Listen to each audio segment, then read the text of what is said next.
Hey, how's it going, everybody? JT here on behalf of the ETH Finance Daily General Discussion on our Ethereum, along with the EV Mavericks live on the EV Mavericks Discord. We are blasting out to you live on YouTube, on my X handle, as well as the EV Mavericks X handle, and I think Twitch. Yeah, Twitch, and then someday eventually TikTok, but we'll see if I need to be standing up vertically for that to work or not. I am joined today with Chris and Jordan from summer.fi. Say hello to the world, my friends. Good to have you here. Hey, great to be here. Thanks so much for having us. Yeah, thanks for having us. Absolutely. It's so fun to have guests come on and talk about their DeFi projects.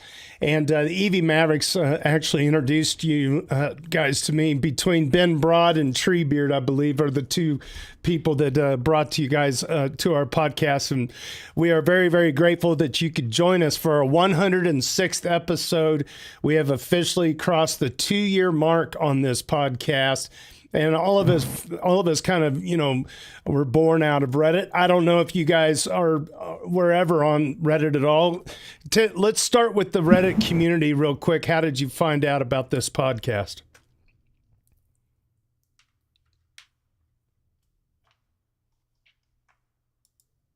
Did I break up? Are we live? We good? Sorry. You asking us? Yeah, I was going to ask you guys. Are you guys already on ETH Finance or Ethereum? Were you already on Reddit before? Joining? Yeah. Okay, you've been around for a long time. Yeah.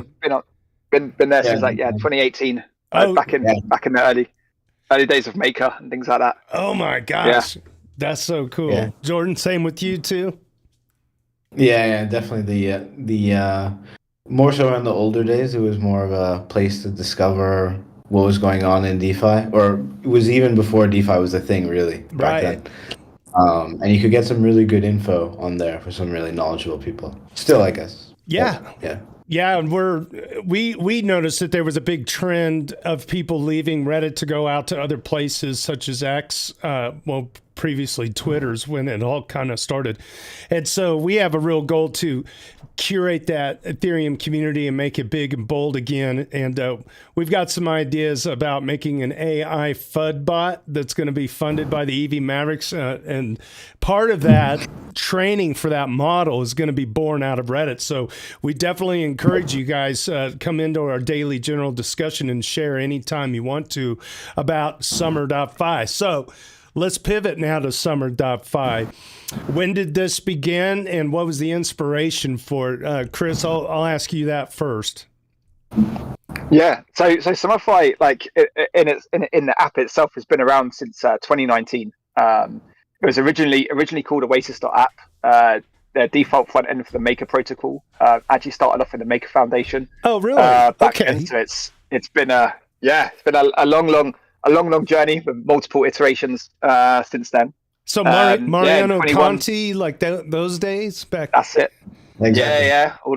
Yeah. And Jordan was there. Like both of us were in Maker since 2018. Oh my God! Ask Mariano about JT's barbecue. He's spoken about a few barbecues. This might be the one. I couldn't confirm nor deny, but yeah, he's had the barbecue before. So that's nice. That gives me a great baseline. Anybody else listening to this podcast out there? So you guys were part of that Maker team, and then you said that Oasis also. Did I hear that correctly? So Oasis.app was kind of the front end that we launched multi-collateral DAI on within the foundation, kind of going back to the Oasis Dex days, like the first on-chain order book Dex, like back in like 2017 when DAI first launched. So we had that kind of Oasis brand, we had the Oasis brand until 2023. I've got when we rebranded to summer.fi. I got the shirt that says "I'm not stable, but my DAI is." That's it. Yeah. I've got that in a drawer somewhere still. I don't know if it fits me anymore, but mine's in the drawer. It kind of fits. 5 years in crypto is like you age 10 years and gain 20 pounds, That's it. Yeah. Stay in front of those screens watching those charts. Yeah. So you guys were back all the way on the ETH trader days, correct? Like this was Yeah. way back. Yeah, Okay. yeah. That was that between, I think, like, yeah, that was the main subreddit, I think, pretty That much for one. like the most chat like back then. Yeah. So And you and that was remember back when this, like the Make a DAO subreddit. you remember the split from ETH trader over to ETH finance kind of wrote that a little bit and then Yeah. wow. Okay. That adds a lot of color to the conversation, at least for me personally. If anybody out there has any questions or whatnot, we've got a channel above the public stage on Discord. You could lay them in there. We're also able to read a chatter that comes in off of YouTube, Twitch, and I believe also the Discord will also show up on the screen here. So, okay. So, Jordan, you were back then as well with the team at Maker and then Oasis. When did the rebrand to summer.fi make the switch? So I think that was back in about a year ago. Okay. So yeah, is that right, Chris? 2024? I think 2023. I think summer 23. 23. Okay. So yeah, relatively recently. So we were Oasis.app before, and then yeah, rebranded to summer.fi with the Pro app, which is a different part of the product, and now we have the kind of lazy summer protocol, which is somewhat tangentially related to the SummerFi brand. So yeah. I like the lazy summer. So, like, do you want to go right into what is lazy summer? Yeah, maybe I can just talk about it very briefly. I think Chris can give you a lot more detail, but we really like to think of lazy summer as well. Maybe one step back. We had we still have the Pro app in within summer.fi, but we heard a lot of customers and a lot of users that we have talking about being in DeFi and having to always kind of chase the yield, like you know 1 week it's you're on Morpho, another week you're on Aave, a different week there's a new thing, and then there's like Athena or like whatever, and you're always trying to be on top of the trends and stuff. And Lazy Summer is really an automated way to get exposure to the highest quality protocols and the highest quality yields in DeFi. And yeah, so just making DeFi a lot more accessible and easy for people, whether you're a new user to DeFi or a pretty advanced person or who's been in the community for a long time like us. It's just like a really easy and simple way to access the best that DeFi has to offer in terms of yields. So I can say definitively there are places to make more than 5% on USDC, but this APY doesn't seem to be including the summer rewards. Just looking at the page he has up right here. Are you talking about this is locally the Bard, by the way. Launch the app. Go ahead and launch the app at the upper right button. Yeah, and if you go into see the difference there. So yeah, you're making 5.52% on USDC, but you're also making a fair bit more on the summer rewards. Ah, okay, interesting. Which may be of use to our viewers. In particular, if you are not happy with the current U.S. state of things and tariffs and everything, and you would like exposure to euro, that looks like a pretty tantalizing 82% or 83% yield on euros, which is I don't know where else to get that. That's pretty good. Interesting. Okay, so do you Chris and Jordan, do you want to talk about what is the summer is it a token, SUMR? It is, yeah. It's the token. It's effectively the governance token of the lazy summer protocol. So the token isn't it is released, but it's not transferable yet on there. So that APY there is based on like a kind of a forecast valuation which you can configure yourself in the top right, like the same way Morpho launched last year, basically where they launched Morpho Blue. They had the Morpho token which you could farm, but there was no way of obviously claiming the token until the token was released about a month and a half, 2 months ago now, and so on. So the token is already released. You can already like kind of claim the token. You can farm the token. Like I said, it's the governance token. It's the native chain for the summer token is on Base, but it's you can farm it on all chains, claim it on each chain, and once you've claimed it, you can also stake it for additional summer token yield as well. So like that like kind of 80% that you just saw there on EuroC, you can then get another 20% once you've claimed a summer token and staked and delegated in governance then as well. But it is the backbone. A few questions there. One, what is the take rate of the protocol that goes to the summer holders? So the vaults charge a 1% AUM fee for the stable vaults and a 30 basis point fee, annualized fee for the ETH or volatile asset vaults, which is just ETH at the moment on there. But it's more like it's designed more like an on-chain money market ETF, where it's like an asset under management fee instead of a performance fee. It's closer to what I was asking. Yeah. So the next thing is, I see this as single-sided deposits. You're not depositing into a vault that looks like it has a basket of assets that's allowed to play between. So is this limited to money markets, or is this going to end up in something like beefy yield positions, or the equivalent, right? Underlying convex to aerodrome, velodrome, etc. Yeah. So these were just the first vaults we launched. It launched just over 7 weeks ago on here, and these are all what you can see on there. It says lower risk vaults. So the lower risk vaults are just like the single-sided lending protocols, basically no peg or swap risk basically in there, like no instantaneous loss and things like that. So but we have actually got, I think Jordan actually is driving the conversation at the moment in the forum around higher risk vaults, which will introduce kind of like LP positions, like on things like aerodrome and things like that, the kind of more beefy kind of aligned positions and so on, which should drive higher yield, but with that comes that slightly higher like risk of days with like maybe negative yield and so on. If there's a peg difference, if there's a market impact in the swaps that need to happen at the time and so on. Yep.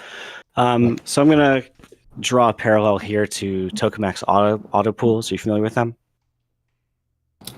Familiar with the UI. I've not used it myself. It's basically the same type of thing you're describing. So they've got a set of a basket of assets that it's allowed to play between, and they have a set of protocols that they're allowed to push it between. They have to keep it on a single chain wherever they deposit it, and it's allowed to basically load balance within that rule set, right? All while the auto pool itself and the administrator of it can't actually access or touch the funds, right? So no rug risk, unlike TradFi. And this looks like you're building something very similar to that. You went for money markets first, and they went for basically like-kind positions in DEXs first. But otherwise, the principle is the same. And I think the benefits are largely the same. So you have a basis point take that you're describing, a fee for using the vault. But if you were to be in this vault and hold it for a year, then you're converting short-term to long-term capital gains. The chance of being in a single beefy position for a year while being in a yield-optimized fashion is actually kind of low because, liquidity locusts are moving money around all the time. So at some point you might get in the vault and it'd be at 12%, and then the bribes in the ecosystem change in 6 months. Now you're at 2%. Do you move the money? Because if so, all the profit that you've got is now being taxed to like 40% instead of 15%, right?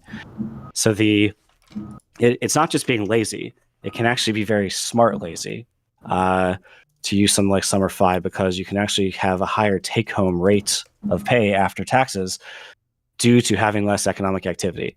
Also, your tax accountant will thank you because, you're not just generating reels and reels of, 8949 forms? Yeah, definitely. Yeah. Logri, yeah, I mean, it's been designed like... Just real quick, what did you said the word locust? Liquidity locust. Liquidity. Yeah. They show up, they eat all the food, then they vanish the next day, and they leave everyone starving. Liquidity locust. I just wanted to make sure I heard that right. Okay, go ahead, Chris. Sorry. No. I was just going to touch on that point. You talked about like it's not just lazy, but it's smart, and that's like 100% of the point and design of it. Like it is there to do all of the thinking, all of the stuff for you. Like the rebalancing is all AI. You've got AI agents that do that kind of like the optimized rebalancing and so on for you as well. So yeah, like we call it the highest risk adjusted yield. So you talked about like, you can probably go and get 5%, more than 5% on your USDC. And so on, which you absolutely can in some places and maybe for a certain period of time. But depending on the network and the costs and the switching costs and the mental time that you spend on it as well, like and you talked about the taxes and stuff as well. Like maybe doesn't always beat that rate and so on. But again, these are the lower risk vaults and so on. And yeah, it's a safe 5%. At the moment, although it's 5% at the moment. It was, I think the 30-day yield is in the 7 or 8%. I think at the moment, but yeah, just see recent market conditions and so on have dropped it across the board low at the moment. Well, sure, because if nothing else, the tokens you're earning for the farming rewards are also down in value with ETH, right? So if you have USD which isn't falling in value, exactly. and curve rewards or whatever, compound Aave tokens, if those are falling in value, then relative to your deposit, you're getting less value in, so the APR drops with the market for stablecoins. Yeah, precisely. It only comes back when people start using leverage. So this doesn't seem to be the environment where people are just keen to go long on Aave right now. So you can expect the stablecoin rates to fall until there's a change in the prevailing winds. Yeah, exactly, yeah, and that's exactly what we see on the summer.fi Pro in space as well, where like all of the users at the moment are just de-risking their closing, and that's what the multiply features and so on is for on summer.fi Pro as well. What about leverage strategies? Is that something that you would add into one of your vaults eventually, being able to borrow in loop with leverage to get yield? So I think definitely it's on the table. There is just a risk of, like, again, it's making sure it can be timed right and not exploited by other users during like kind of breaks in the peg or anything like that. Like we saw in Instalab ones in the early days when the wrap staked ETH peg. I remember that. And there was huge risks and so on, and so you can eat away at almost all the like a year's worth of yield in a fairly small price movement. And I think we saw it last.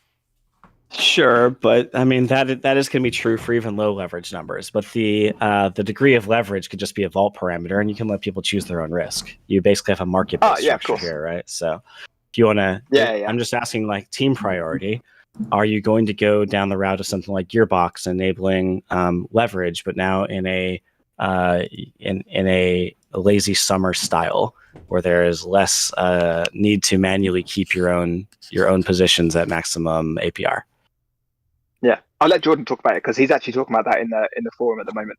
So I think it's something that we've maybe talked about briefly in public, as these notion of like carry trade vaults and stuff like that. Which is something, again, like a lot of the genesis of these products and features have been from observing what users have been doing and frustrated with just doing manually in our Pro app. And yield looping is something we offer in our Pro app. Maybe not obviously, but we do. And it's something that people, they're doing manually. They have to manage it. If there's a problem, they have to sort of de-risk it and stuff. And we also see them sort of borrowing against their ETH or BTC, wrap BTC, or I guess not wrap BTC anymore, maybe CB BTC, to get that kind of yield spread from depositing the borrowed asset somewhere else. So I think within the context of yield looping, it's something that potentially we could have within like that sort of carry trade vault as maybe one of the what we call arcs, or so to speak, but just one of the strategies within there. So it's something that definitely we've been thinking about in terms of how can we put yield looping within the context of maybe other stuff that you could be doing when borrowing against say your ETH. So you could have an ETH sort of carry trade vault, and one of the strategies could be, for example, ETH yield looping. And then maybe for stablecoins you could do that. Just a stablecoin one as well. So it's a short answer. I definitely think it's something we've certainly 100% talked about.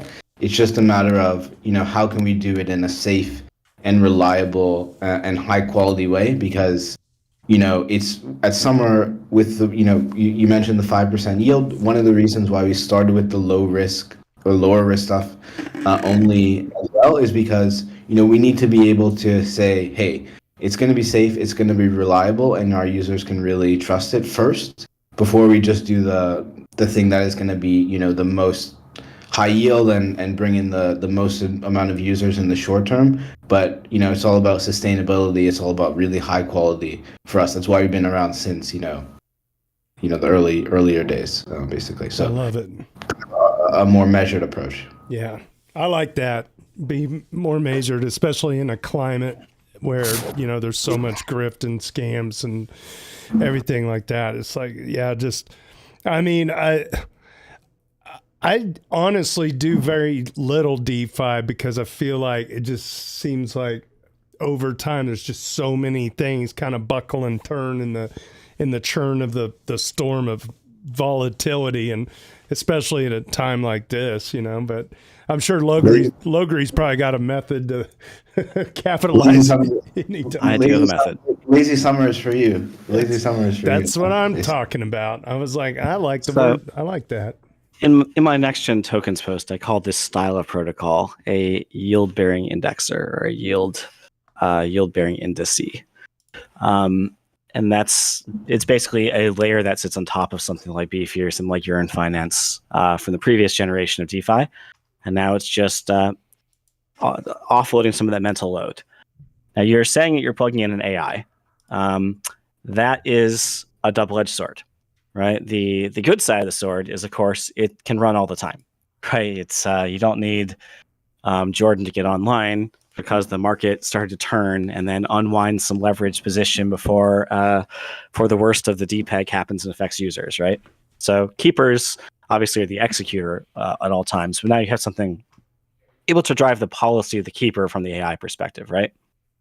So that's the good sides: reliability, uptime, probably some less stress for Jordan in this hypothetical situation. But the downside is AIs have a tendency sometimes to hallucinate.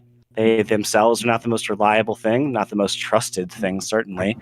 And I'm well aware that everything at like ETH Denver, from Filecoin all the way down, everyone's trying to shove the word AI into every protocol they possibly can right now. Right, so there's a bit of there might just be hype reasons for doing this, for raising purposes rather than actual technical reasons as well. But what AI are you using? What exactly are you using it for? And how are you protecting against safeguarding against the hallucination tendencies that AIs sometimes exhibit? Yeah. So let's start with the safeguarding bit, because that's a really crucial part of the protocol as well. So effectively, there's three unique parts of the protocol, and we kind of talked about two of them already. Which is, on one side, it's like kind of the vaults, and obviously governed by the DAO and so on. You've got the AI agents, as we talked about, that are the keepers that are doing the rebalancing, and so on, and they have a few other bits and pieces in there as well we can get into. But we also have the third part, which is an independent risk manager. That has like direct access to the protocol, but only to set the risk parameters. And some of the key risk parameters they set are down to the rebalancing keeper limitations, basically. So the AI agents can only rebalance up to certain risk parameters, whether that's the maximum like kind of inflows or outflows at any one time, the maximum they can put into any one market, and things like that. The maximum TVL they can put in. So it's not just in dollar terms; it's also like the maximum TVL. Or percentage of the TVL one market can ever have at any one time. So even if the AI started to hallucinate for one rebalance, there would actually be very little impact that it would have. Maybe it's a couple of like kind of rebalances, and again, there's cooldown periods set by the risk manager each time. They vary a little bit on different chains, but all of those kind of risks there that you talk about are in some ways protected by the risk manager. Now, on the other side of the coin, of how we protect it on the AI agent side, how the rebalancing works is there's actually 5 individual AI agents running at any one time, and they're plugged into a multi-sig, and each AI agent runs a different AI model, and effectively the 3 AI agents have to propose the same rebalance strategy in order for it to execute effectively through this multi-sig automatically. So you talk there about the AI has a tendency to hallucinate and so on. Like, we all know that it would be probably quite risky to have a single just AI agent proposing all the rebalance strategies at any one time. So we have this kind of like fail-safe, or majority of AI needing to propose each time the same strategy. So the chance of, I think, 3 of the 5 all running the different AI models, proposing the same rebalance strategy from like what you say, like a hallucination, I think would be highly unlikely. But even in the event they did, on like maybe the 1 in a million chance or whatever, they would only be able to move a very small amount, proportion of the money from one market to another, which might be to a lower yielding market in a kind of worst case, but only up to the limit set by the risk managers on there as well. So that's kind of where the protection is. Like we're at Denver, we saw the kind of hype around the AI agents, everyone kind of talking about AI and so on. We do believe that we're actually using it in like a real world use case, and so on. Like at the moment, it is just doing the kind of like the bare bones at the moment from a rebalancing point of view. But also the most important bit for us as well is we have like some big visions like for them, and all of the data they're starting to collect now. Each of them are going into like their own LLM models as well for that. So in the future, like we want to have like kind of like predictive capabilities in there. So kind of like seeing if we can, and this is more of an open question whether it's possible or not, but kind of like try and create advanced forecasting models within the AI agents to actually position capital maybe proactively rather than reactively at times, or be able to move at the minimum amount of time once yield starts to move, basically. And then eventually as well, and like this may ring alarm bells with the yield, I'm not entirely sure, but like potentially the concept in the future as well is to have some vaults that maybe have autonomous risk management as well. So allowing the AI agents to actually propose and adjust the risk parameters themselves based on like all of the kind of like data that they're collecting over that time. And it's unfortunately one of those things where you'll probably never be able to tell whether the kind of human risk manager or the AI risk manager is actually performing better until something ultimately goes wrong and you see which one kind of is able to react and adjust risk parameters, get your money off a break. You're right. We should have a Jordan vault and AI vault, and we can race them. We can see who does better. Yeah. I mean, the yield. I'm sure the yields eventually, like long term, would be better through the AI vault. But it's when a protocol or a token has an issue. You dissed Jordan right to his face. Come on, man. I'm just saying he's got to sleep. I think he's smarter than the AI, so I'll give him the benefit of the doubt. So, which AIs are you integrated with? Are you using DePIN services for this, or are you using traditional hyperscalers? Oh man, yeah, you've got the wrong two people on the call for talking about this stuff. I can tell you, in all honesty, we would need to find Andre. Pretty much. We'll track down Andre later, because if you are paying Jeff Bezos, for his AI, or you're paying Meta for theirs, or you're paying Google, let's try to keep the money in the crypto ecosystem. Yeah. I know we have five different ones running on that. Sure, on that but I don't even know which five. Sure. So you got DeepSeek and Mixtral and Llama and whatever. Like, fine, you've got 5 models, but who are you paying? Like, if you're paying one of the Web2 giants, I will personally help you get onto some DePIN services if that's what's required, because it uses the same OpenAI interface, like at an API level. And we should try to keep it in house. It's kind of like spend local. Money in crypto is going to circulate locally and benefit all of us a lot more than if we let some Web2 oligarchs extract it from us. So track them down and make sure that you are using some type of DePIN service for this, because they are already available, and it's exactly the same models you'd usually get from any open source thing, right? So you can get like a Llama 70B just fine. I have a PhD in AI, so I'll rant about this all day. But back to Summer protocol, summer.fi, excuse me.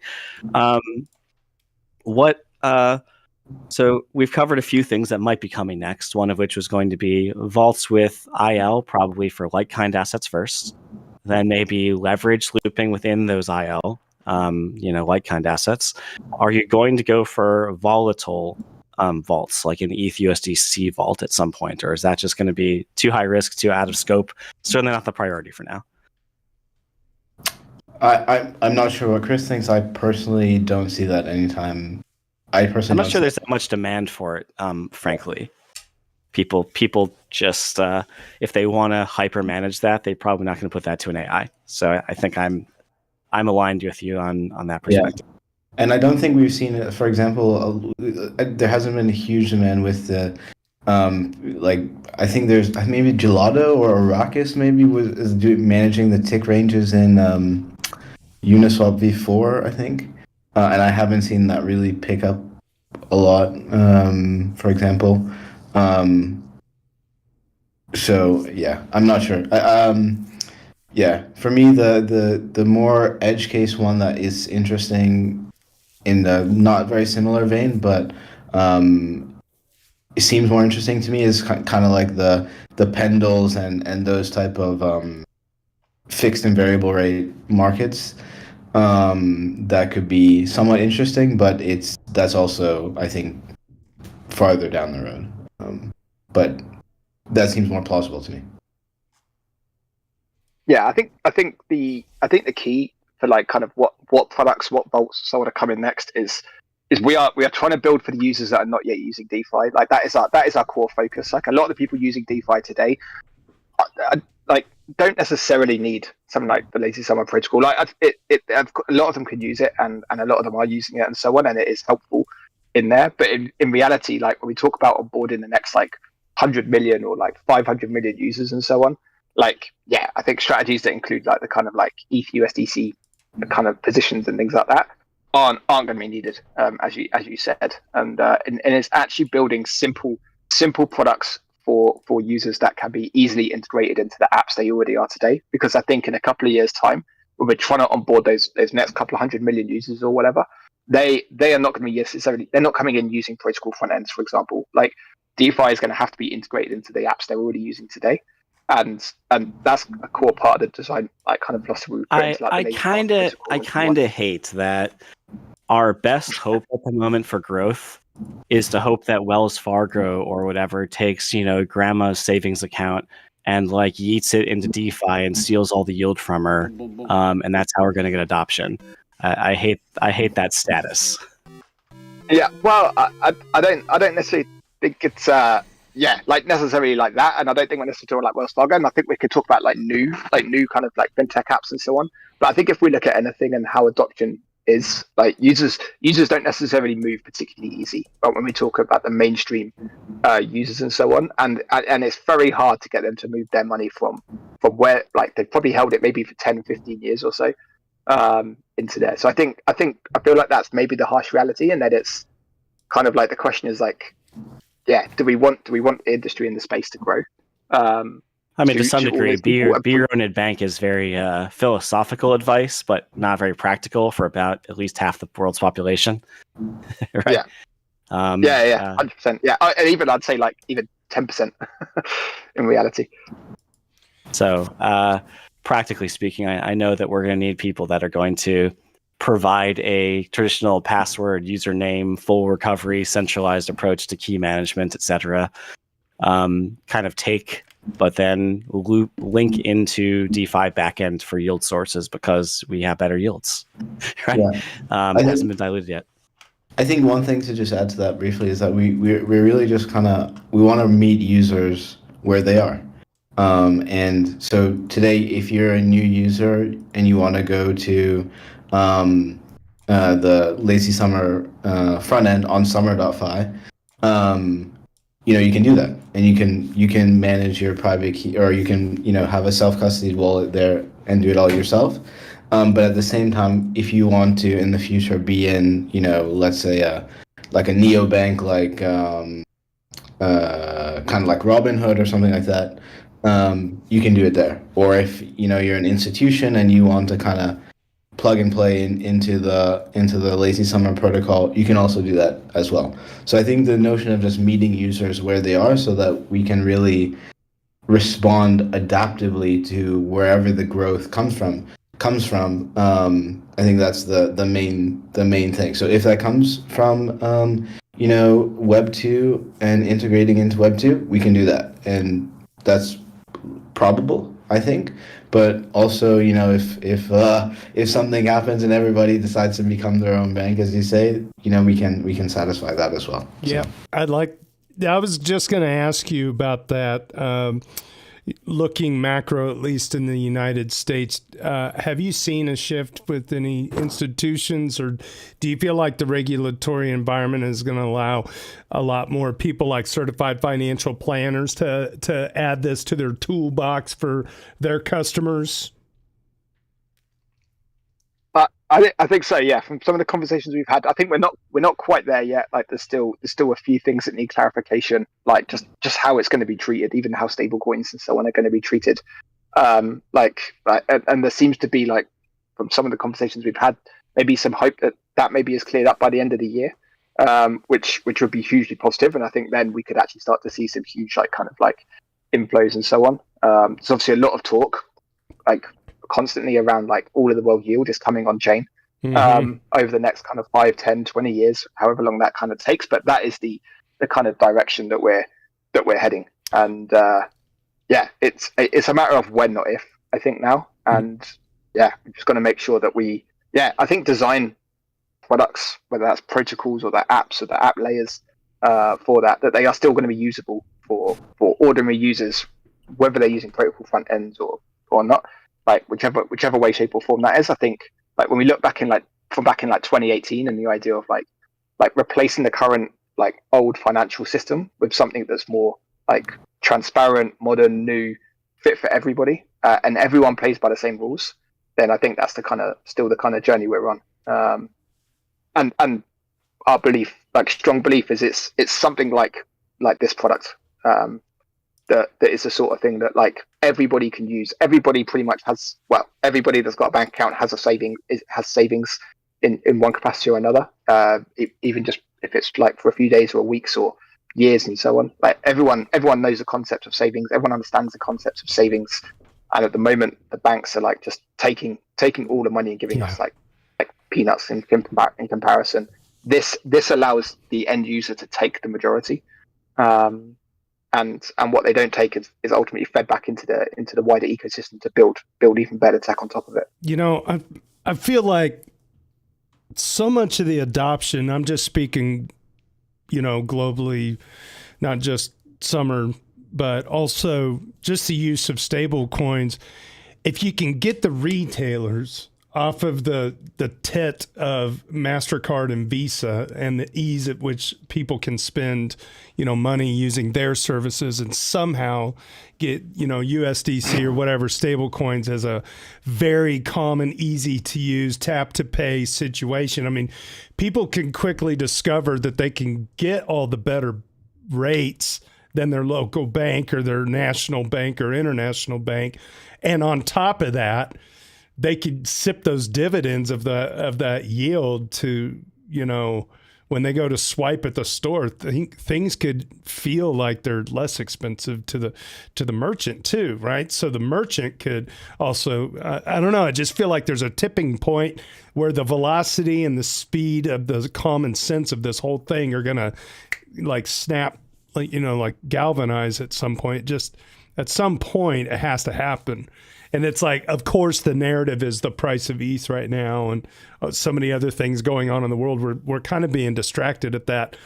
Those are the two big end games, I feel like, for crypto, is mass adoption by retailers to accept it, and mass adoption by people to earn yield off of each other, so to speak, globally, without, you know, depending on a central bank kind of, or a treasury or whatever. I don't know.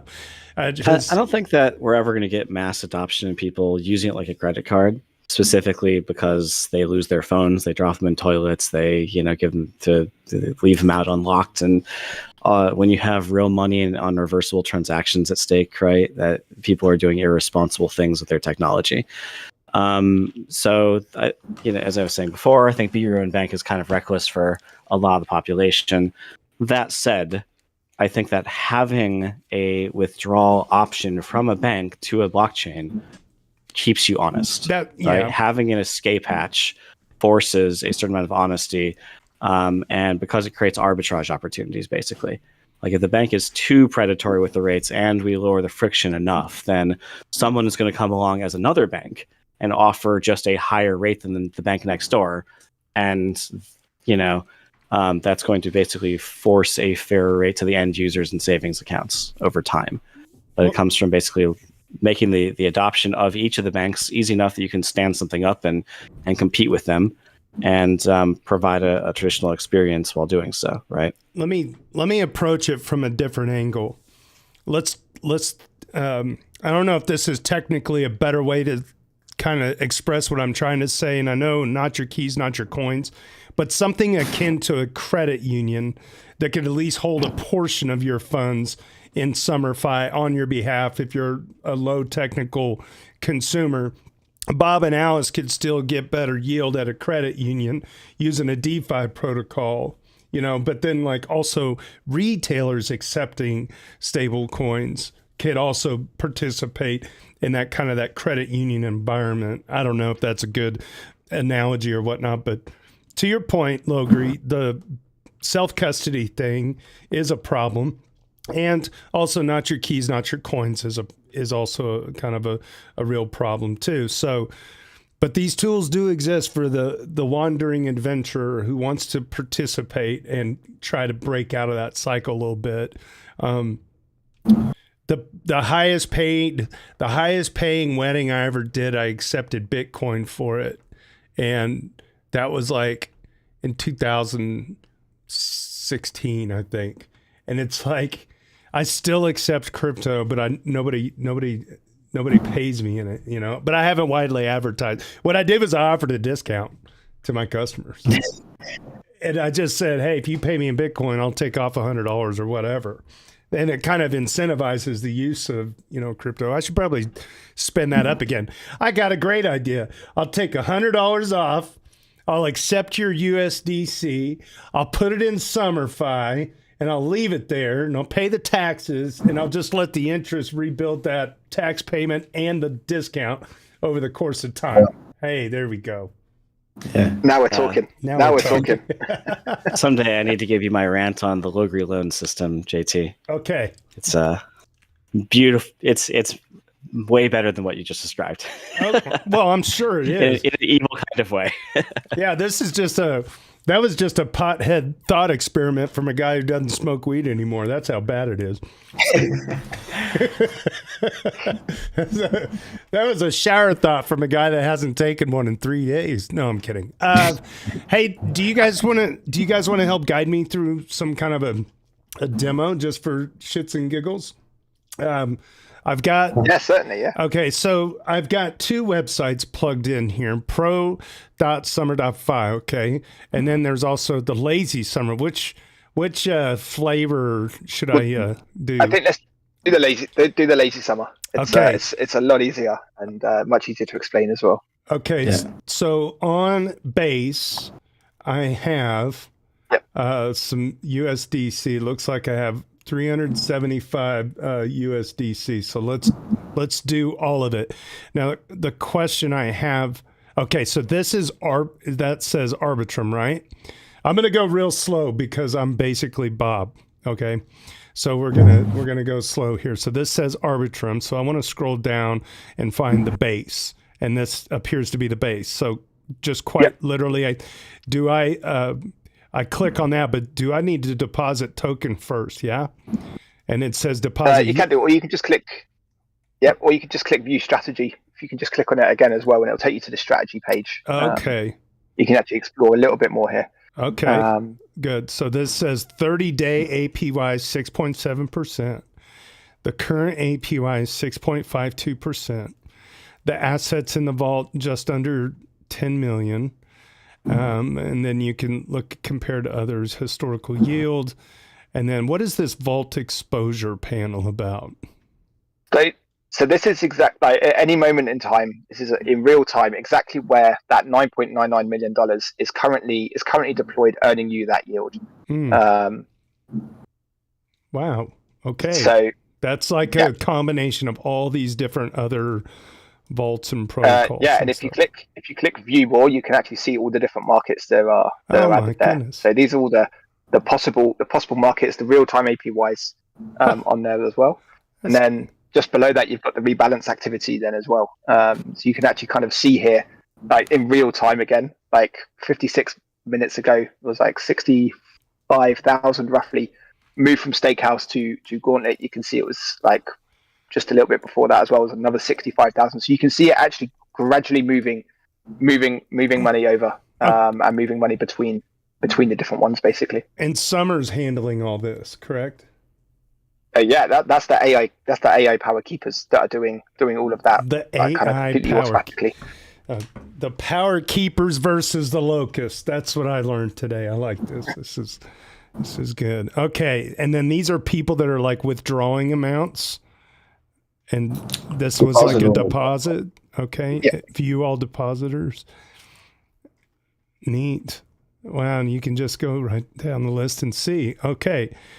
All right. So the strategy management fee is $1, 1% annualized management fee is charged for this strategy. That goes to the protocol. All right. And I'm ready to log in. Yep. Ready to log in. Let's see. Continue with the wallet, MetaMask,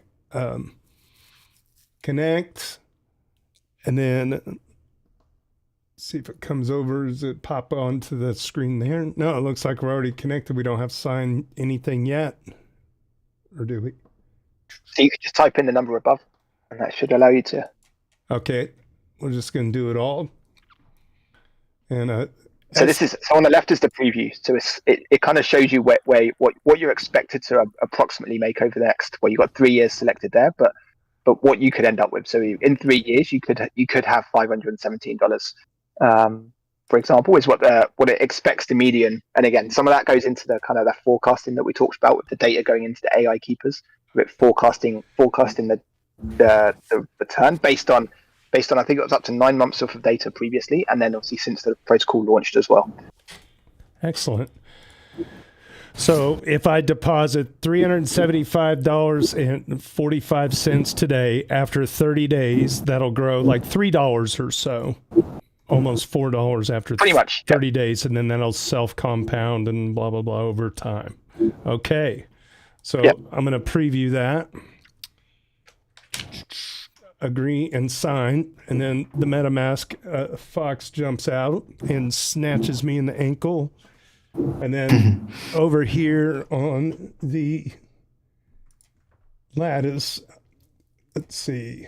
Looks like I have to my camera locked up, but there it is. All right, I go sign.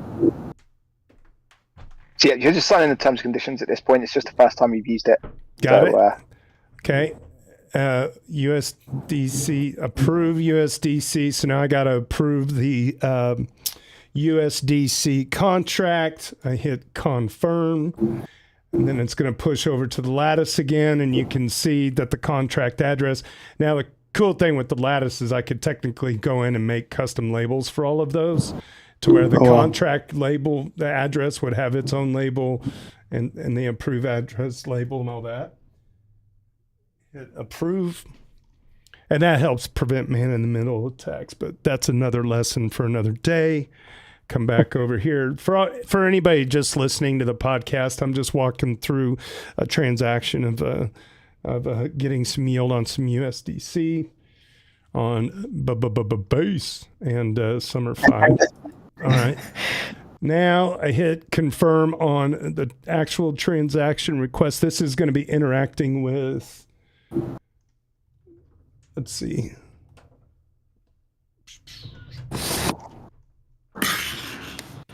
Loading, system loading. Click here to view to approve. Okay, it shows that on that site. All right, looks like maybe something didn't get pushed to the MetaMask, or I didn't click on it. It's all right. Shall I refresh the page, you think? Maybe. Sure. You can do. I think you accepted it in MetaMask, didn't you? Did it come up in MetaMask? It never came up in MetaMask. No. What's this? Multi-call. Oh, you got a multi-call one there. What's that? It says signing. So I think you confirmed it in MetaMask. The multi-call was the. It's okay. Shall I refresh page? Yeah, it said signing. Okay. Internal error received, it says. Let's deposit.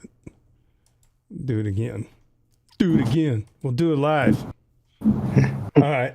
There it is. Good to go. There we go. All right. So you see the contract address, and then you got the multi-call hash and all that. So what this is going to do here as well is it's going to deposit. It's a multi-call function, so it's actually going to deposit obviously your USDC into the vault. The vault token, like it's going to give you back, is then immediately going to be staked, so you can earn those summer rewards as well. So you'll be farming those summer tokens now at the same time. Here it goes, just like that. Bang. Bang. That's And it. there you have it. We got a huge live audience. We here. have a chain user. Congratulations, That's JT. right. Thank you. Thank you. My mom will be so proud. So proud. Let's see you do that on Solana, huh? There we go. Let's see you do that on Solana.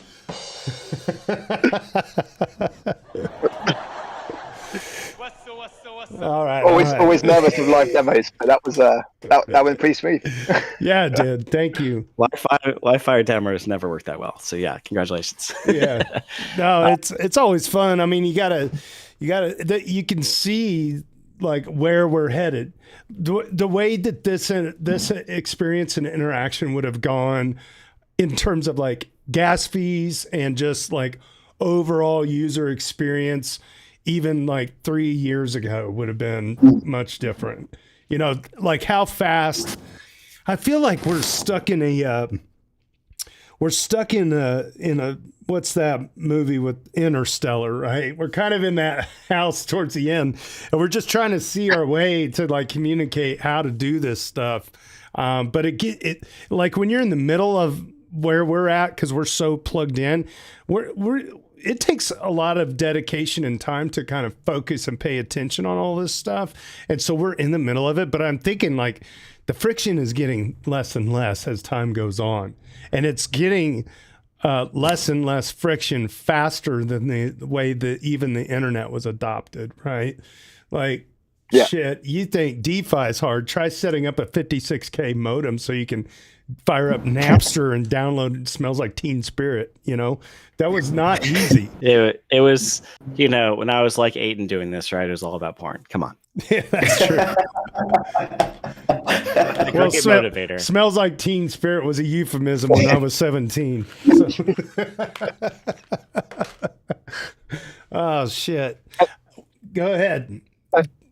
And the thing is, like, obviously you did that with a wallet as well, but like in the last year or so, with like a lot of account abstraction and so on, like I don't know if you noticed when you click the login button, like if you were to disconnect now users can get started like just log into their Google account, email, passkey or whatever, but now it's even easier now than even controlling like your keys on a hardware wallet or anything like that. Obviously we had like kind of MetaMask, which was a big step forward for like the large majority of people that have been onboarded to like wallets and so on and on chain in the last like 4 or 5 years and so on. But now the newer users coming don't need to have a wallet if they're like if they've only got maybe a couple $100 or something like that. They can now connect with just. How do they? sign out I of your mean, Google I account. understand you can use a credit card to on-ramp that, but how do you off-ramp that? So you can offboard as well through the same thing. So we're using Transact, and you can actually connect your bank account to a dedicated wallet address, and you can actually also just transfer your tokens to that wallet address, and they will get transferred back to your bank account as well. So like a Monerium style solution. They're an IBAN. I never used that. Okay, it's a European option. I've never used Transact, so we're just kind of we're talking past each other because we've just used different subsets of the ecosystem. Yeah. Okay, yeah, but yeah, I suspect similar sort of thing. But yeah, you can go through the steps of offboarding it back to your bank account and so on, going through the thing. But one of the easiest things is just to have this concept of being able to just send it to this other address. So within the UI, I love being able to create a wallet basically without ever managing a private key or anything. Just come in with an email address, register, sign up, enter a credit card. Boom, you've got the money earning. Later, when you want to offboard, link it to a bank account. You know, you've got enough in there. Are you handling account abstraction for that, or what's paying for the gas in the wallet that you're managing? So we're using Alchemy for the kind of infrastructure behind the account abstraction, and then we just fund all the gas fees for all of those as well. If they're on Base or Arbitrum, not on mainnet, fortunately. So we try and push new users to base an Arbitrum if they're signing up some with penny like fine, but don't email DDoS us. Got it. Yeah. You could put 10,000 transactions through at a fraction of a cent, but not 10 cents at a time on mainnet. And I mean, gas on mainnet is so cheap, or Ethereum mainnet right now anyway. Yeah, when it was too expensive, everyone hated on Ethereum because it was like Manhattan and no one wanted drive. And now it's cheap and everyone's like, oh, it's a dead chain, and they want to bash on us from the other side. There's just no winning.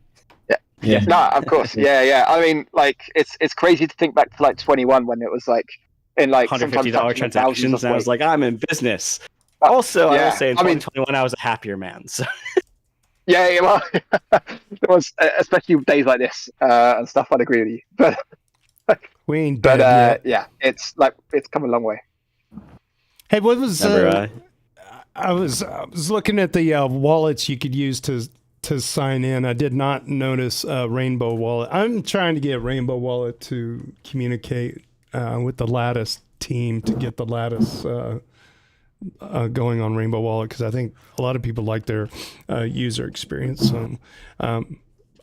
So Rabby has a thing where it just impersonates the MetaMask interface. Rabby. So if something doesn't specifically support Rabby, you just use MetaMask to go through that, and it works. That takes some extra effort on Rabby's part to kind of maintain two different interfaces. And to be frank, the MetaMask interface at a technical level sucks. So yeah, it's kind of like making your website compatible with some old version of Internet Explorer. You're like, but it's wrong. But that's where the customers are. So meeting where the customers are sometimes does involve some engineering waste. In this case, that means Rabby has to support the MetaMask wallet interface. But I wouldn't be surprised if Rainbow Wallet does that as well if you try. Yeah, I'm feeling. Yeah, I've got a funny feeling it does actually. I'm feeling like a boomer still using MetaMask. I feel like there's better options. You really shouldn't. Yeah, you really shouldn't. Get off my lawn. If anyone would like to try Rabby, here are some compelling reasons to do so. First, you can add applications inside of it, and the browser runs inside the wallet software if you download it, so that it prevents you from going to the wrong URL.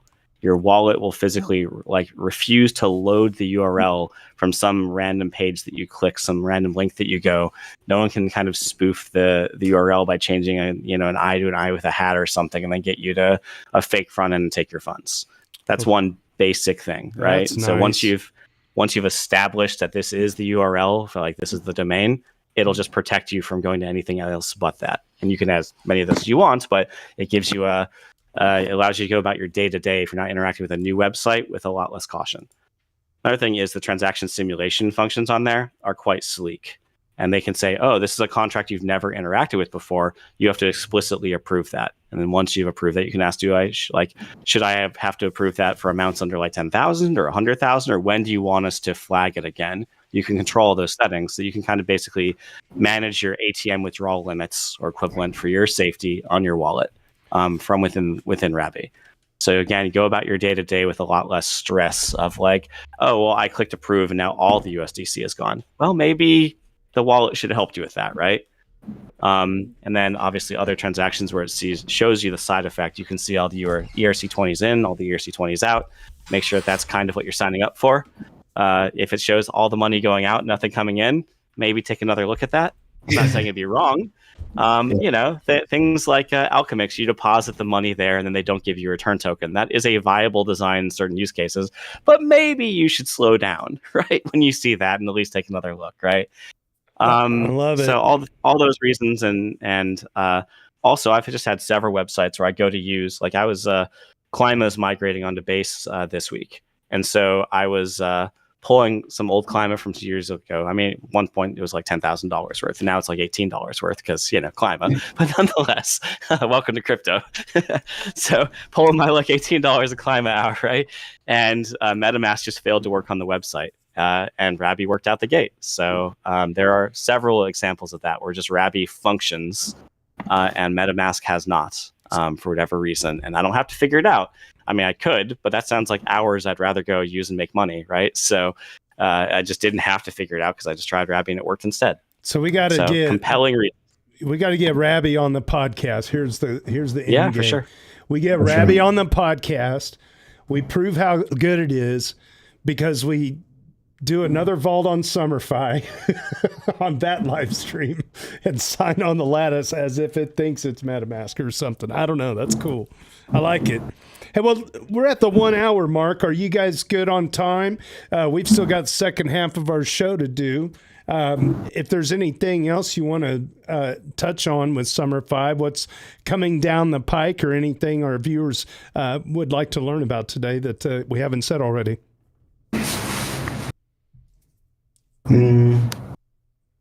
Go use it. Go on, John. Yeah, I would say just definitely go check it out for yourself. I think the like, if you explore each page, like not even each strategy, but we have the rebalance page, we have the user activity page that really can allow you to get an understanding of what's going on. And you can even look at other people's position and stuff like that. And since it's on base, you can get started with as little as $1. So it's great, and you can earn some summer tokens, and yeah, that's all I'd say. Excellent. Yeah, and I think the thing coming is if there's people out there listening that, like, effectively, like Jordan touched on it earlier, but we've got the automated carry trade vaults coming quite soon as well. So if you're out there trying to earn a yield by borrowing against your ETH or BTC or whatever, and like literally searching out different pools to deposit those stables, like maybe you're depositing those stables already inside the lazy vaults and so on. But very soon you'll be able to deposit your ETH and it will do it all for you, and it will be rebalancing to the cheapest borrow rate on the borrow side, while lending to the highest yield rate if it's profitable. If it's not profitable at any one time, you should then consider plugging Gearbox into that, right? Because they've already done a lot of that legwork of integrating all the leverage strategies. And so if you could just say, like, well, we're going to yeet it into a Gearbox vault, then just as a pass through, that you can leverage all the work that they've already done.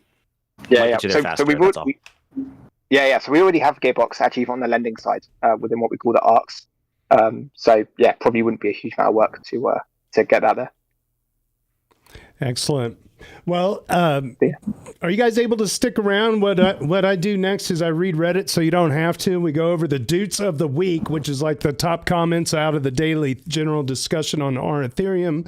If you guys can stick around and be color commentators, that's great. Otherwise, you could do an Irish goodbye. You want to hang around? We'll be here. Oh, dude, we got him. Always. Yeah, let's go. This is it.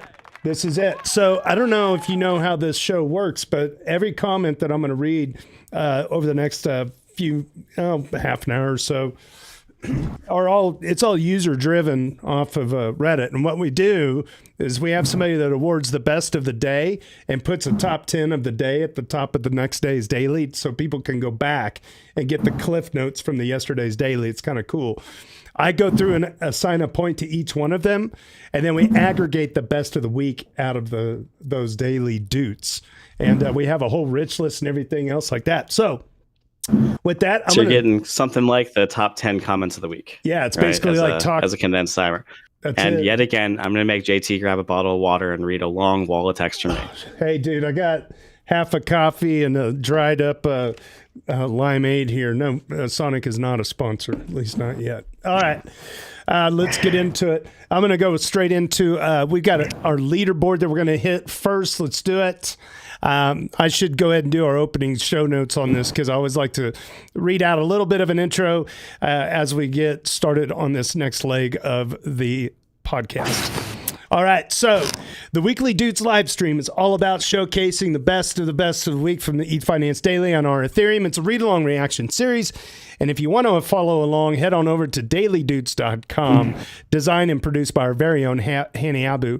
Big thanks to Tricky Troll for capturing and curating each day's Doots, and the A-Word for curating this most beloved weekly list.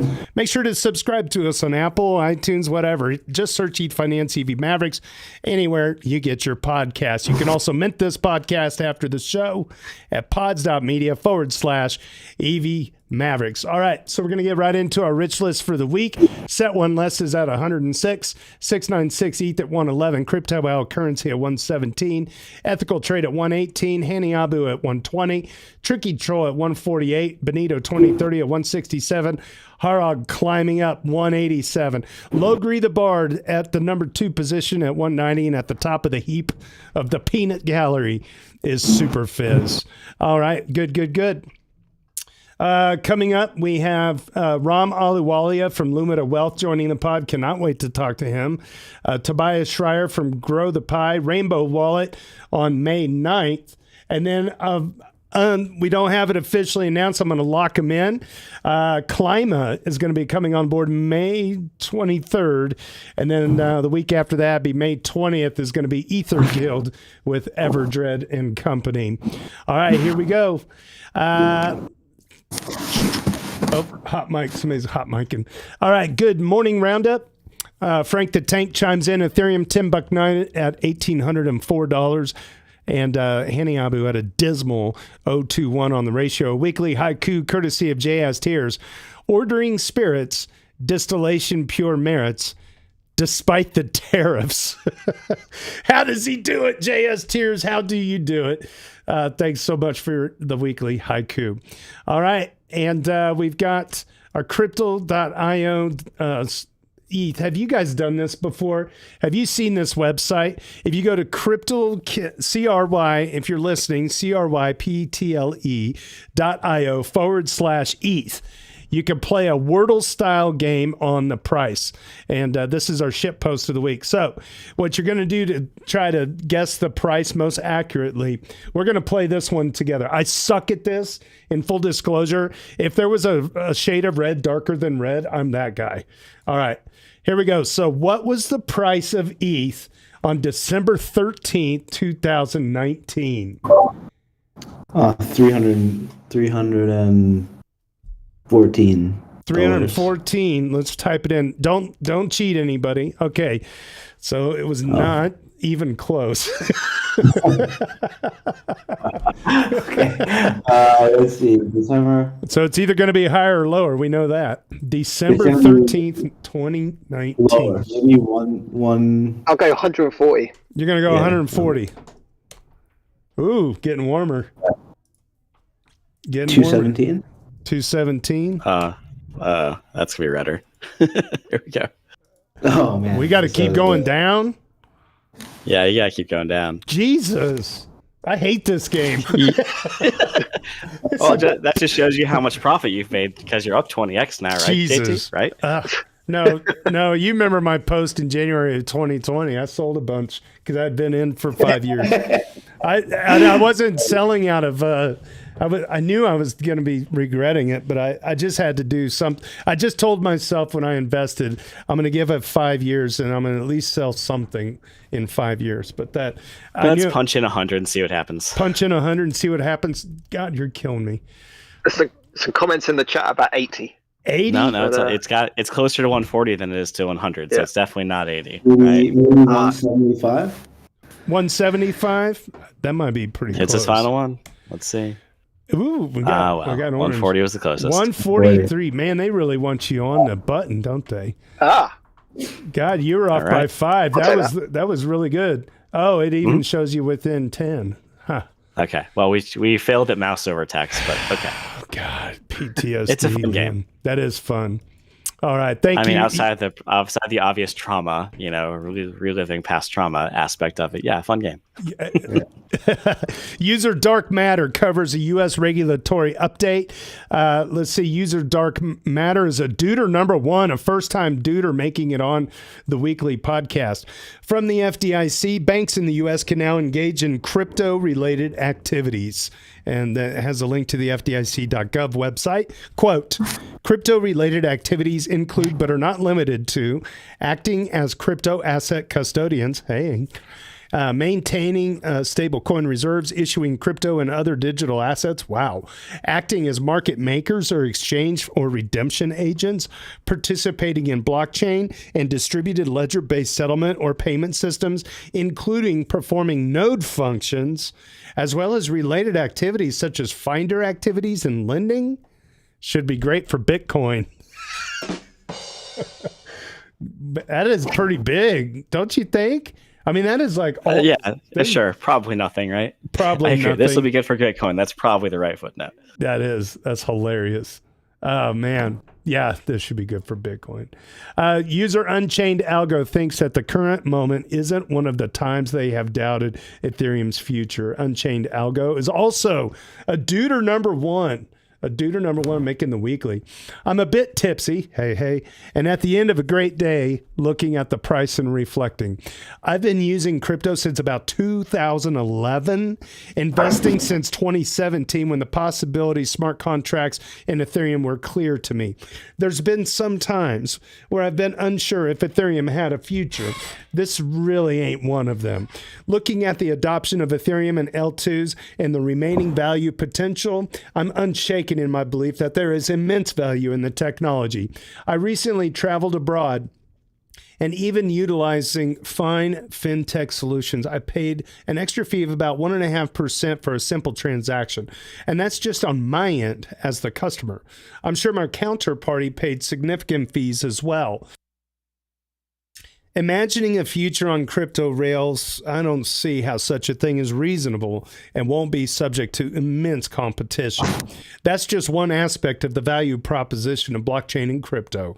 There are significant other ones as well. DeFi? Absolutely. My current obstacle to participating in DeFi in the way I want to is the archaic and penalizing tax rules. But I'm still hopeful that they will change in due time.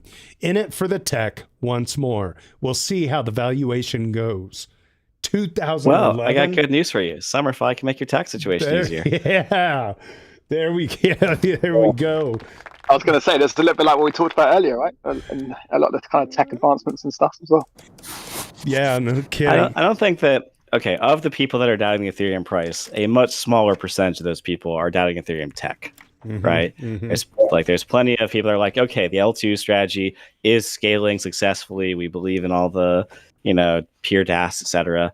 But who's buying the ETH? Because we're failing to find a bid, right? So when people are coming with a price, only a small number of them are saying, I don't think it's a better technology for peer-to-peer payments, right? That's usually not the argument that's being made.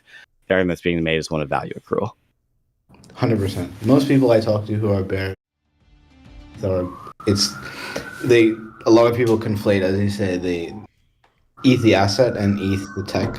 Yeah. The system. And yeah, there's some valid arguments I think around the, as you say, the value accrual, but it's undeniable. I think how much the tech has come a long way, basically. On we go. EOF. Harog educates us on EOF. Can you explain that acronym to me for the audience? Anybody? Harog is a duder 187. I think he's like number 3 on the list. This user Harog, by the way, summer.fi team, he's a hell of a contributor on the subreddit. So generally when he's putting something out there, it's definitely worthy of a read.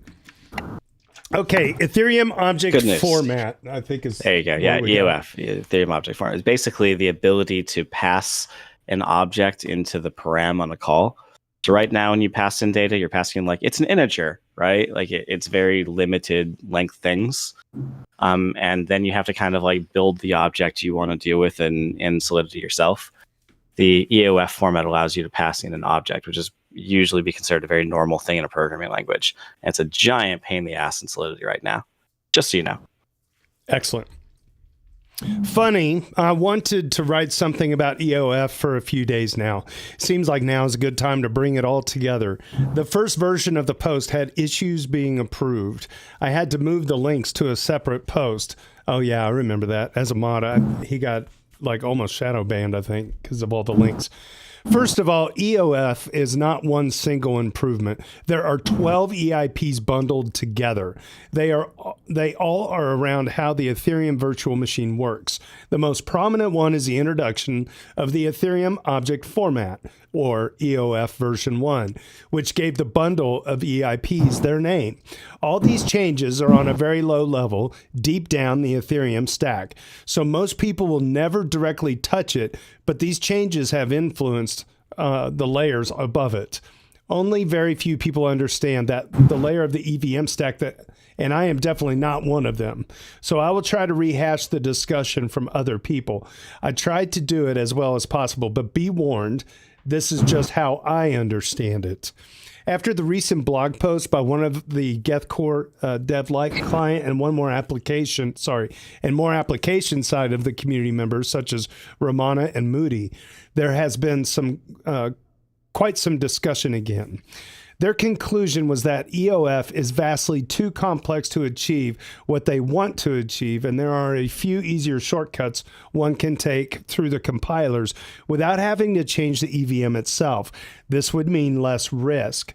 The Nethermind core dev, Ben Adams, had a longer discussion on the Daily Gwei Discord about the above blog post, rehashing what the object format means and why it is necessary, and also what the shortcuts would mean. The discussion is spread out over several days and channels. Search for EOF to find them all. First, about the object format itself. This format defines how compiled Solidity code is stored and organized. The current format used is a format that has been used in computer science until the 70s, mostly an unstructured mess of executable code and storage. One can jump from any part of the code to any other one, and it is pretty impossible to judge from the compiled code what it actually does, because it is all intermingled, and executable code could become storage or vice versa. This makes it pretty much impossible to analyze compiled code for its security.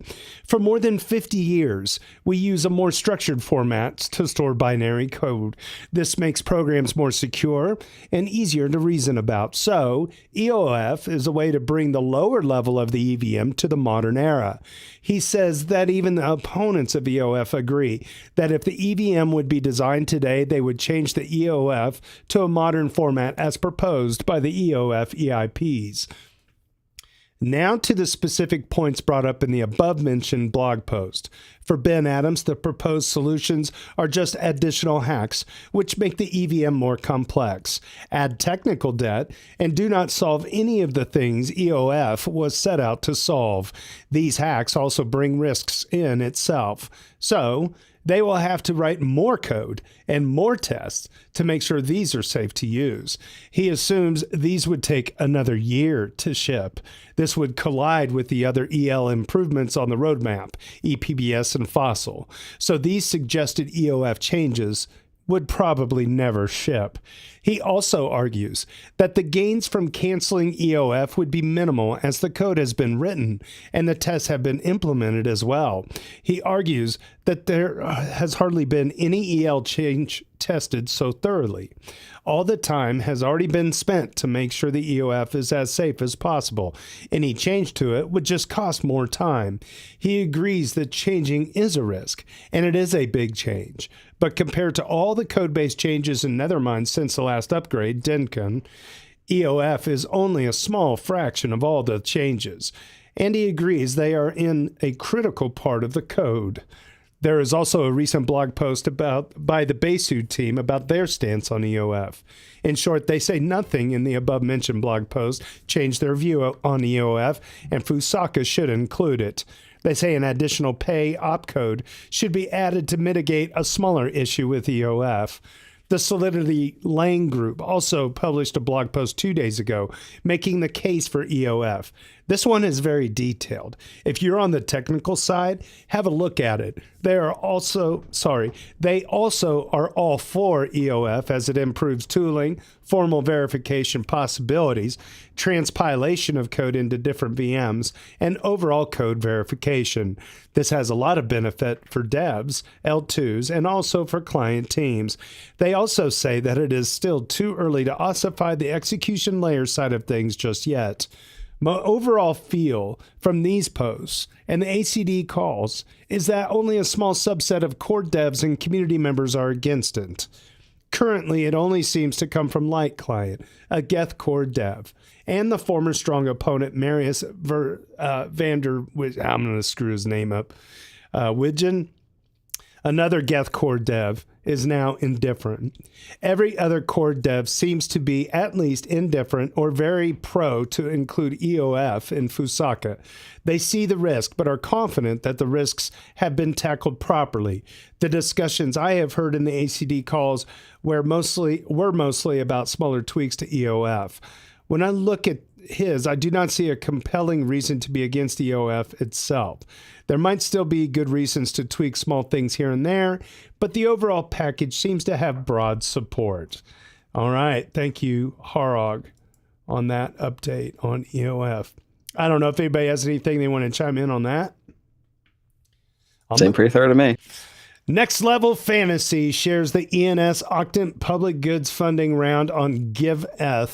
User Next Level Fantasy is a duder number 12. All right. ENS and Octant public goods quadratic funding round on DeFi is live until Wednesday the 2nd, which is 2 days ago. All right. 102 projects, 80,000 USDC matching pool. Make sure your passport score is updated so the projects you donate to get the full matching. Dudes Podcast was included in that. Spread the love, of course. Shout out to Green Pill Network, Dev Guild, Brassel, and our regen coordination friends at Refi DAO, Agroforest DAO, Bloom Network, and so many great projects in this round. Earn the entries to the Givebacks raffles with donations of $5 plus to eligible projects. This is round 85. Those happen every 2 weeks. Set up recurring donations to earn superfluid tokens. Ooh, that's kind of neat, though. And then GiveEth Vault on Pull Together. That's kind of neat that you could just do a recurring donation to earn superfluid tokens. That makes a lot of sense because I'm kind of one of those guys that's like, it's hard for me to like tune in over and over, every one of these rounds. I would rather say, here's one ETH, spread it out over 12 months worth of projects, and just like send my little AI assistant out there. Like if these types of projects come out, throw $5 here, $5 there, whatnot. So yeah. And then Griff Green from the GiveEth was recently on the new Allo Capital podcast, spinning out of Gitcoin. All right. Very good. Thank you. I donated. Hope you donated. Yep. To the Dudes Podcast? I'm sure our guest donated too. Oh, yeah. Yeah. All right. Rhythm of ETH starts a discussion about Ethereum's price to earnings ratio. And Edmund Edgar gives us a great response. If I open up on Reddit, it looks like Rhythm of ETH is Duder18, and Edmund Edgar, fellow moderator on our Ethereum, is a Duder21 for this week. All right, Rhythm of ETH writes, according to the common PE model for TradFi, Ethereum's ratio would be roughly 1,800 plus, signaling a massive overvaluation, ? Can someone explain to me why and when the PE model became irrelevant for Ethereum? Likely when a lot of activity moved to L2s, hence reducing fees massively. To be honest, I wouldn't ask it if it wasn't for ultrasound.money displaying the PE ratio and annualized profits. I'm also in it for the tech, but the economics of ETH ecosystem are deeply relevant. So if the ultrasound webpage is misleading, it kind of matters. I'm referring to this. The webpage shows a 1.7 billion USD annualized profit, which is, in my humble opinion, misleading, assuming 1 million ETH in annualized fees, which is no longer the behavior of the network now for a long while. You could, of course, compute price to earnings ratio without dependence on the ETH to USD ratio, roughly 60,000 ETH annualized fees, 120 million available. Maybe if we include L2 fees in the equation, it makes more sense. That'd still be like 130K ETH in fees, so a price to earnings ratio of 900 plus or more. Edmund Edgar, super smart moderator buddy on the subreddit, replies, the price to earnings model is absolutely relevant, but it's relevant over the time discounted life of the project. If usage is growing rapidly, the payment you get for usage in the short term is a very small proportion of the total over the project lifetime. And fees have this weird binary thing where when there's no congestion, they drop to almost nothing for a while. Then when we reach capacity, they go through the roof. The air quote, basically 0 times, they don't tell you much about the total revenue over the life of the project, unless you think that scaling will always outpace demand. I'm not sure what ultrasound.money is showing. The way I would do it would be like this. Just work in ETH since revenue is all ETH in practice. Include all fees captured from users by stakers. Don't include L2 fees since they don't go to you for holding ETH. Do include MEV since that's something you get to capture by staking as it relates to the result of holding ETH. Ignore block rewards altogether as they're just a shuffle from one ETH holder to another. Likewise, ignore how much is burned. We care about revenue, users to ETH holders, not internal shuffling. Okay. All okay. right. So, all right, Logri, let him have it. When we're looking at PE, one of the things you're trying to measure is how much money you're making as an Ethereum holder. But there's more than one thing you can do to make money on Ethereum, because it's not like Microsoft stock where all you're doing is waiting on dividends or buybacks or something. There are, I can go make 3% on summer.fi, right? That might be more than staking. So when you're looking at the what the ETH price is doing, you're basically looking at supply and demand dynamics on the Ethereum asset. And so what percentage of ETH is going to loyal ETH holders, right? All the money that's coming to the 3% yield of people depositing summer.fi is not in that PE equation on ultrasound.money. It's only looking at staking, right? All the money that's in Aave, that's not in that PE equation on ultrasound.money. Anything that I'm getting holding like an RETH pair on base, in a BFE pool, that's not in that calculation. If I'm, got an AL ETH pool and I'm making like 8 or 10% on my ETH, that's not in that calculation. So what percentage of the ETH supply is flowing towards loyal ETH holders that aren't going to just flip it all, right? That number is substantially better than a 1,800 PE. So I don't disagree that PE is relevant as an investment basis, but the calculation on ultrasound.money that he's referencing is woefully incomplete because it's not accounting for all the sources of profit for ETH holders. Got it. Yeah. We're trying to make TradFi stuff fit, with the... Like, I don't mind making TradFi stuff fit. Do I think that's 5% of all of ETH flowing to existing ETH holders? No. But it's probably in the 2 to 3 range, right? Yeah. Based on what percentage of the ETH is actually invested into something, what the yield on that ETH is, where it's invested, right? I bet we're in the 2 to 3 range. And so that gives you a PE of like 30, right? Yeah. Okay. That's much better than 1,800. Much better. Yeah. Yeah. I'm glad you explained that. All right. We got 3 left. Blend Modes, user Blend Modes has noticed a trend on Twitter. While Tricky Troll fights FUD and a new ETH Finance FUD Buster AI initiative. Listen to this. This is the dopest thing. If we can pull this off, baby, we're gonna have a FUD Buster AI robot running around like laser beams, just getting it done. All right. So Blend Modes is a duder number 2, Tricky Troll, who is the author of the Daily Doots. He's got a bunch going on, 148. All right, it reads Blend Modes type. So I've always thought that people seeing a conspiracy against ETH was doing that out of deep frustration for the price, which, not gonna lie, I fully get. So I respectfully skip over the comments and no upvote, no downvote. But like in the past 2 hours, Twitter feed has forced me to see at least 5 weird threads against ETH, spreading alarmism, FUD, misinformation. Some are clearly bot. Others are legit, like one quoting a Bloomberg article, the title being Crypto's Trumpian Embrace is leaving Bitcoin's big rival behind. Oh, Jesus. Are you also seeing this? I've never seen so much hate. Is it just evil Twitter algo getting smarter at rage bait, or what the F is going on here? And he's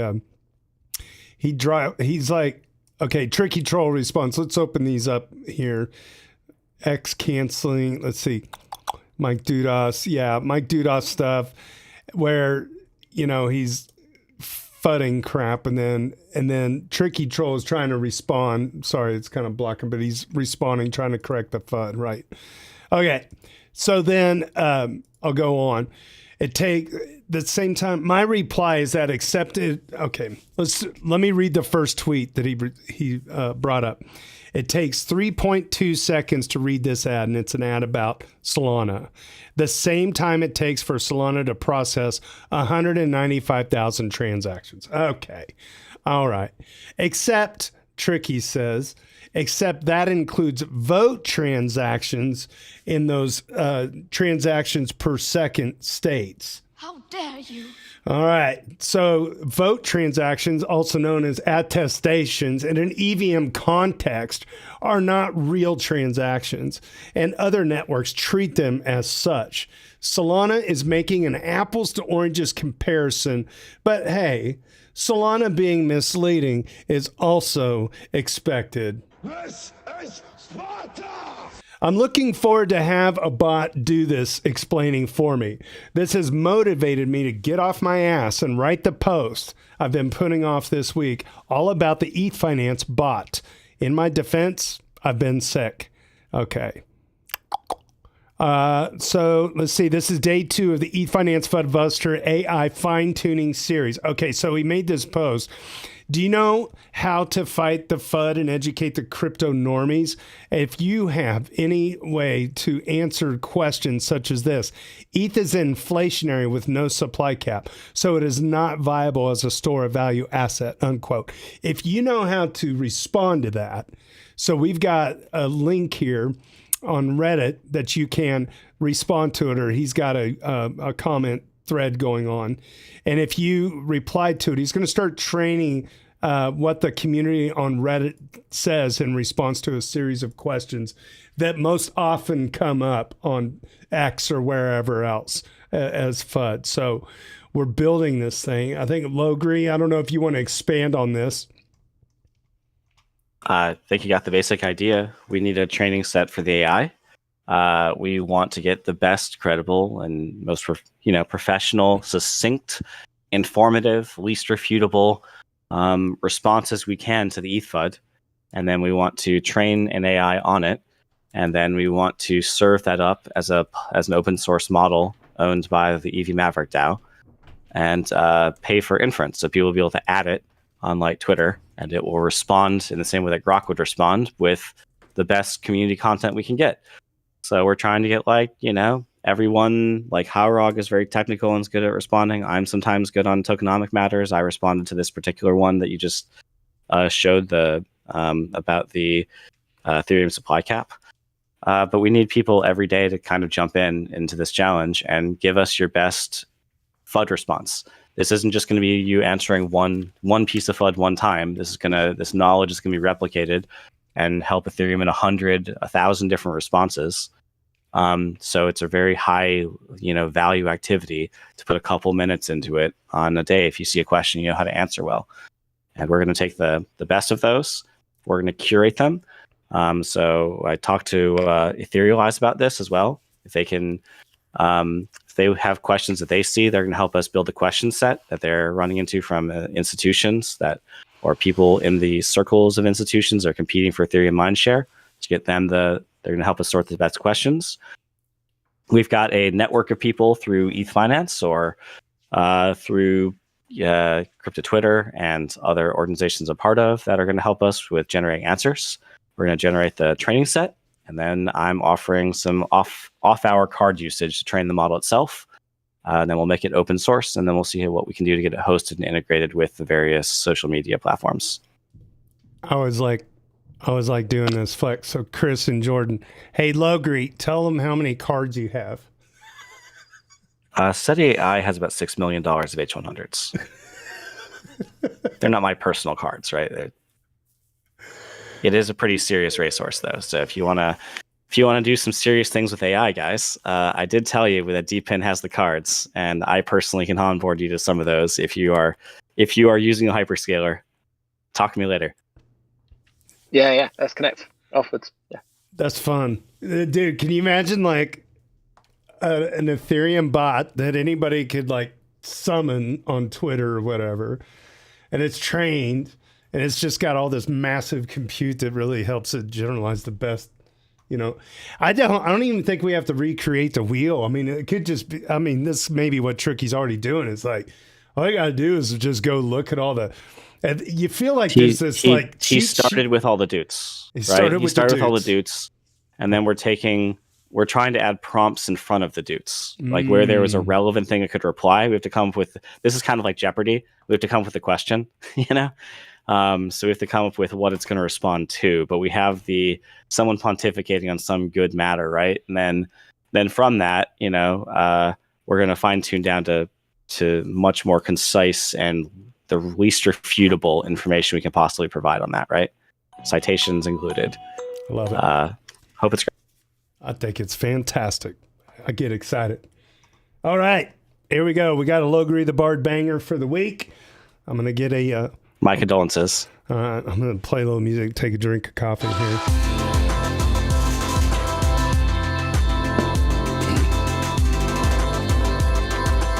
All right, that's enough of that. Logri the Bard delivers a banger of a write-up on the importance of decentralized AI.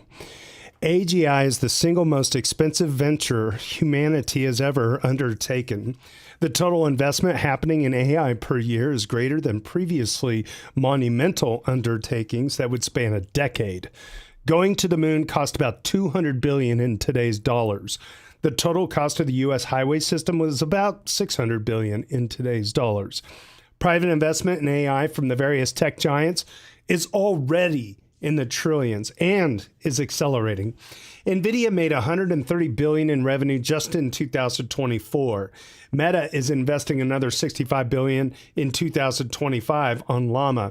Microsoft is planning to spend $80 billion in 2025 on data centers, model training, and model deployment. Apple is committed to spending $500 billion over the next 4 years. Jesus. This rate of investment is unprecedented in any previous form of infrastructure. You don't need me to tell you the potential benefits of AI that are motivating all of this. We could be looking at the last invention of humanity. Oh, God, don't say that. A literal post-scarcity and post-labor utopia. You probably also don't need me to tell you about the control problem threats and how this could lead to our extinction from some equivalent of Skynet. Both of these topics get plenty of media attention. What gets far less attention and thought is how this new technology is going to be deployed into our existing society and the most probable outcomes of that. What are the dystopian outcomes, even in the event that we succeed at inventing the perfect slave and it remains obedient to us in perpetuity? A quick thought exercise. Imagine I invent a machine that violates the laws of physics and creates bread out of nothing at the push of a button. Hypothetically, let's imagine it could produce enough bread to feed 10 billion people. We have pizzas, we have 300 hamburgers, many French fries. Well, do you think I offer this to the world without any expectation of profit? What happens next? Do you think this would solve world hunger? There's already enough calories in the world to feed everyone, and that certainly hasn't. So think for a minute. A decade later, who would end up owning this machine? What regulations would be created surrounding it? And would society be markedly improved from its invention? I suspect the answer depends a little bit on where in the world I put it. If I put it in some of the less stable parts of Africa, a warlord would quickly capture the machine for themselves, burn all the other wheat fields in the region, and leverage their new bread power to oppress everyone they can. If I put it in China, the government would probably manage it and artificially limit the output so the price of bread only remained competitive with the price per calorie of rice. In the U.S., some consortium of companies that didn't like being pushed out of the market would either have created laws to limit the machine's output or have somehow negotiated that all the bread it produces goes to them for distribution. The net result? There would be just higher profit margin for these companies and fewer jobs, but certainly not the end of world hunger. I see no outcome where it solves world hunger, and in most outcomes, it only furthers wealth inequality and reinforces current power structures. This is just an extreme example of an automation technology, but if you're following along, AI is going to be the most extreme automation technology humanity has ever created.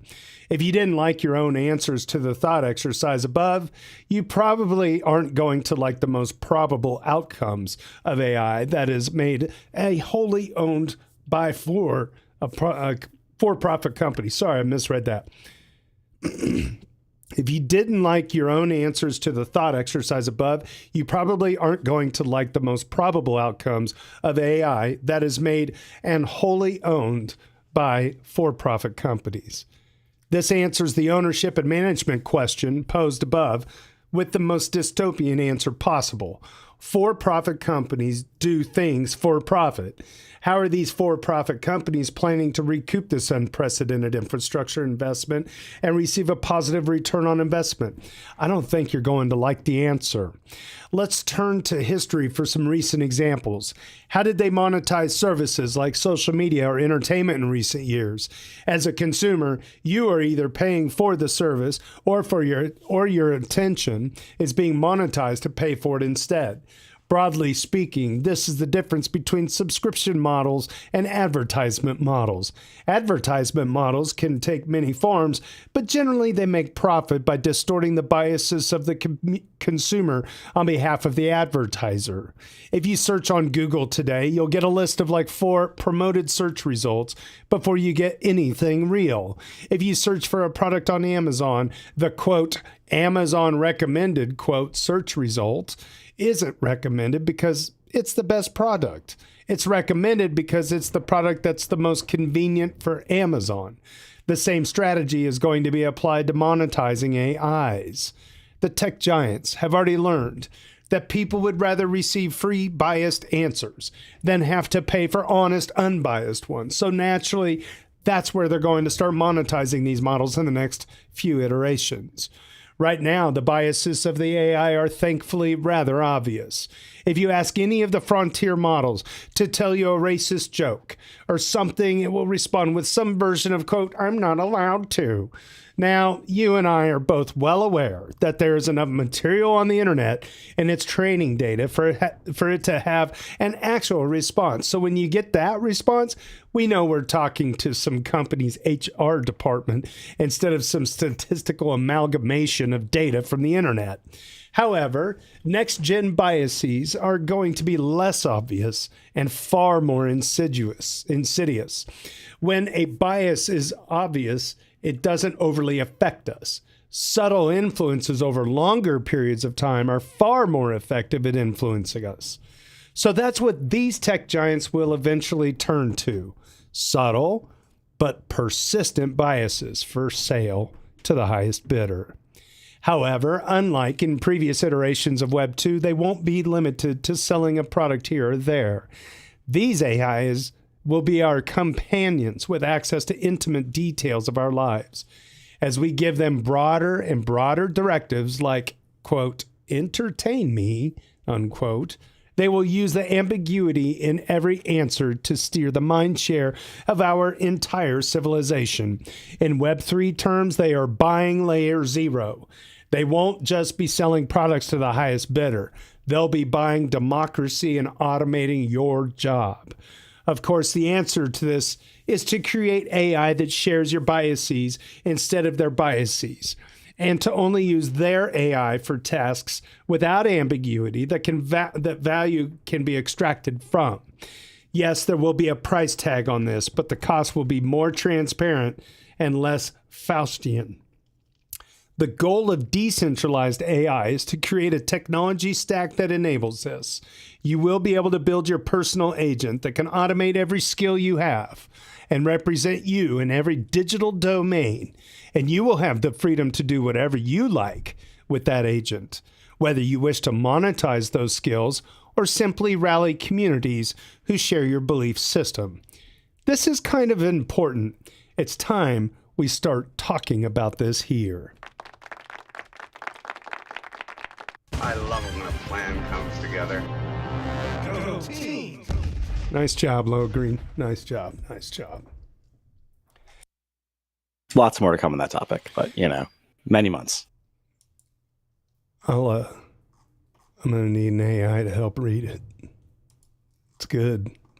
I dig it. And finally for this week, user Harog, a double duder for this week, announces the Pectra hard fork day. Oh, before we move on to that, going back to the AI, can you help me again, Chris and Jordan? You guys are using AI to help do this fluid switching between those pools, was it? Yeah, AI power keepers. So using the 5 different AI models to put forward the rebalance transactions basically into like a multi-sig. Power keepers. Fighting what did he say? Locusts? I love it. This is like, we have like we get new language every day in crypto. There's always new language to learn. But yeah, boy, I tell you what, those AI agents, you could just see how easy it would be for somebody to deploy an AI agent to even interact with something like summer.fi or beyond, or a basket of things, and just constantly buzzing. It's neat. I understand the fear that the dystopian side of things, but I have a lot of hope too. At least Amazon, I heard on the radio, what is today? Friday? I think on Wednesday at like midnight, all of their Alexa devices they're going to be all open they're sucking all of anything that goes through. They're not even hiding it anymore. They're like, our devices are just going to be using your data for I guess for partners or whatever. They basically are just saying, we don't give a shit. We told you they weren't increasingly listening, but now people they are expected. Increasingly, people are expected to use AI as assistants in their job. If you're programming, for the most part, we're expecting you to use it to write some scaffold code, or to generate, some unit tests or some code that you just wrote, or to help, automate some system diagrams, put together presentations, etc. The trick on this, the master stroke from the Web2 giants, is as you are using these, if you don't get the result that you want on the first try, what your response query is helping them learn how to use your job better. As you query it to get the next thing, you are training them on how to automate your job. And Microsoft doesn't want to have to employ 50,000 programmers. They'd love to employ 0 and have the same, higher profit margins, right? In fact, that's the fiduciary duty of the board of directors for that. So if you're using centralized AI for those types of queries, the Faustian bargain that you're making is like 2 cents of free inference or whatever in exchange for losing your livelihood in a couple years. Low grade. Your choice. For the peasants like me, can you explain Faustian? It's like a deal with the devil, a deal with a subtle hidden cost that becomes very obvious later. Let me ask an AI about Faustian. Let me just pull that one up. Hey, Grok, Right. I'll use Venice AI because that's decentralized. And let's say, what is the origin of the term Faustian? Fatality. I could have gone to Wikipedia for this, but let's just see what pops up since this is